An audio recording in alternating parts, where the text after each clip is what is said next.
Welcome to Kenton's videos. Enjoy the video. You start by assembling the mabkara, tongs, charcoal or electric burner, and a small portion of Bakhoor. Light the charcoal or switch on the electric plate. You want a steady red heat with a thin ash edge, not a flare. Once the coal is stable, use tongs to position it centrally on the heatproof tray so air circulates. This step creates consistent heat. Make sure the coal is not cracked to avoid uneven burning and harsh smoke.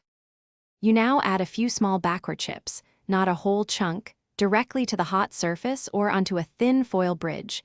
This releases fragrance without sputtering. Once done, observe the smoke. Gentle, fragrant wafts mean proper heating, whereas heavy smoke signals overheating or too much Bakhoor.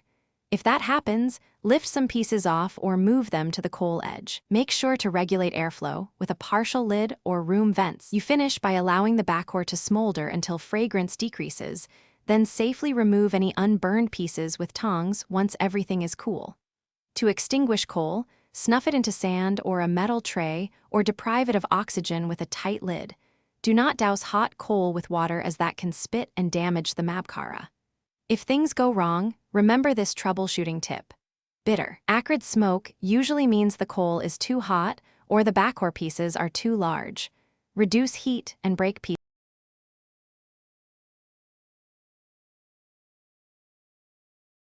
Thanks for watching. Consider subscribing if we helped you.